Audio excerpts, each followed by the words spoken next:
In a bustling African city where the hum of traffic mixed with the distant rhythm of drums from street performers, there lived a young woman named AMARA, a 24-year-old who had risen from obscurity to sudden online stardom by sharing every detail of her life, not because her life was extraordinary, but because she had discovered the secret currency of the digital world: vulnerability packaged as entertainment. She began by posting funny clips of herself dancing in her small apartment, then sharing real talk videos about her struggles with bills, love, and loneliness, and slowly, an audience began to gather. First in hundreds, then in thousands, until her follower count became a river that flowed endlessly upward, and like many rivers, it demanded more to keep flowing. More spectacle, more intimacy, more of herself, and then one day, the river shifted course when she gave birth to her baby daughter, Zuri, a beautiful infant with big searching eyes and a quiet curiosity, who became, without her consent, the new star of AMARA's online life. At first it seemed innocent. AMARA posted cute pictures of Zuri in tiny dresses, bath time giggles, and sleepy yawns, and the internet loved it, showering her with likes, sponsorships for baby products, and endless comments about how adorable her child was, how lucky she was to have a content goldmine. And though AMARA told herself it was harmless, something darker began to creep in, because as her audience grew, so did her hunger for more. And soon she was staging scenes, waking Zuri up, just to film her cranky face for a mum moment, forcing her to wear costumes for brand deals, even when the baby fussed and cried, and every cry became part of the performance. Something for viewers to comment on, laugh about, and share, and the applause was addictive.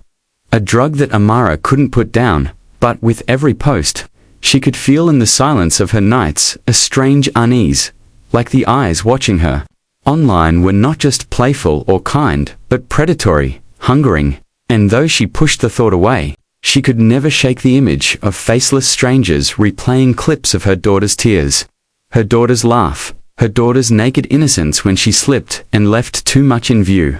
And that fear twisted inside her, unspoken, because deleting the content meant deleting her fame, her income, her identity. One evening, after a particularly staged livestream where she had filmed herself pretending to scold Zuri for spilling food only to laugh it off for relatable parenting, the comments poured in, thousands of laughing emojis, thousands of hearts, and yet among them, one message stood out, chilling her blood: she won't always be yours. Others are watching too. At first she laughed nervously, dismissing it as trolling. But when she tried to ban the account, it disappeared before she could act. And that night, she could not sleep, lying awake as Zuri shifted restlessly beside her, and she thought she heard a faint clicking sound, like a phone camera, though she was alone. AMARA froze when she heard the faint clicking sound, her heart pounding in the dim light of her bedroom where the neon glow of her phone charger painted eerie shadows on the peeling walls, and though she told herself it was just her imagination, she could not help but clutch Zuri tighter, whispering soft lullabies to calm both herself and her baby. Yet in that silence, she swore she felt another presence in the room, something unseen but breathing with her. And when morning came, she forced a smile for the camera, posting a cheerful vlog about single mum struggles while ignoring the growing unease in her chest. But unease has a way of seeping through, and over the next days, the strange messages multiplied. Comments like, "Don't dress her like that again. We liked the pink one better," and "Her cry sounds sweeter at night," which unsettled AMARA so deeply that she began deleting them. Though new ones always appeared, each more intimate, as though the writers were not strangers but witnesses in her home. Unseen eyes cataloguing Zuri's every detail. And yet when her sponsorship with a baby clothing brand offered her more money than she had ever seen, she suppressed the fear and dressed her baby up again, dancing for the camera, laughing for strangers, until even laughter felt like chains around her throat. One afternoon, while recording in the kitchen, Zuri suddenly looked past the camera with wide, terrified eyes, her tiny finger pointing at the dark corner by the cupboard.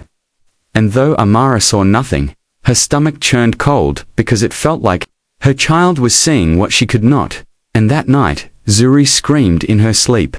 Not the cry of hunger or discomfort, but the scream of sheer terror. Her little body trembling as though someone were bending over her, whispering, and AMARA felt helpless, torn between turning off her online life and clinging to it for survival, because the money from her followers now paid for rent, food, and even the doctor visits she couldn't afford otherwise. Yet she could no longer ignore the signs, the misplaced baby toys she knew she hadn't moved, the camera on her phone, turning on by itself, the chilling drafts sweeping through her apartment even when windows were shut, and worst of all, the shadow she caught in a video playback. A tall, faceless figure standing just behind her crib for a split second before vanishing. At first she thought it was a glitch, but deep inside she knew it wasn't. Because glitches don't breathe, glitches don't cast faint silhouettes. Glitches don't leave behind the faint smell of burning hair that lingered after the recording. Terrified, AMARA confided in her best friend Josie, who came to visit, and as they sat drinking tea while Zuri crawled across the mat, AMARA poured out everything, the comments, the noises, the figure, but Josie, pragmatic and skeptical, dismissed it as stress, exhaustion, paranoia from too much social media, urging her to log off for a while. Yet AMARA's hands trembled as she whispered, "They know her name. Josie, they know what she wears, what she eats. They are here with us." And at that moment, the baby giggled, looking at something behind Josie's chair. A giggle that turned into a cry, as if a playful tickle had become a grip too tight. And when they turned, the chair rocked gently, though no one had touched it. Still, Josie left with a nervous laugh, refusing to believe, leaving AMARA more alone than before. And loneliness is a terrible mirror that magnifies every fear, every shadow, every sound, until the walls of her apartment became a stage where unseen eyes clapped and jeered, and the more she tried to ignore them, the louder they became. With comments now arriving not only on her public posts, but in private messages that described things. No one should know the lullaby she hummed. The freckles on Zuri's tiny arms, the exact words she whispered in the dark when she thought no one could hear. Desperation clawed at her, so she confronted her audience in a live stream, screaming through tears, "Stop watching us, stop following us, leave my baby alone." But her meltdown only drew more viewers, more hearts, more cruel laughter, because the internet loves nothing more than a performance, even if it is of someone's unraveling. And AMARA realized too late that she had trapped herself in a cage where every bar was built from her own posts, her own choices, her own hunger for attention, and now she could not escape. The climax came one stormy night when thunder rolled and lightning cracked through the city like an angry god's whip. And AMARA, exhausted, fell asleep on the couch, only to wake to silence so heavy it pressed against her chest, and when she looked into the crib, Zuri was gone, her blanket neatly folded, as if mocking her, and on the wall above the crib, written in something dark and sticky, were the words, "She belongs to us now." AMARA screamed, tearing through the apartment, ripping open closets, throwing open doors. But her baby was nowhere, only the faint echo of giggles that were not her daughter's, but a chorus of many, layered and distorted, like thousands of voices overlapping from behind the walls. And as she collapsed, sobbing, her phone lit up with a notification. A live stream that she had not started, showing her own apartment from an angle she did not recognize, and there in the frame, Zuri appeared, crawling into the arms of the faceless figure from before, who held the child tenderly before turning toward the camera, tilting its head as if to mock her, and then the stream cut off, replaced by thousands of comments flooding in. More. Broken and desperate, AMARA called the police, but when they arrived, there was no evidence of forced entry, no strange footage on her device. Not even the message on the wall, only her hysterical screams and an empty crib, and they left shaking, their heads muttering about unstable mothers. But the neighbors whispered that night they heard a lullaby floating from AMARA's apartment, a lullaby sung in dozens of voices, not one of them human.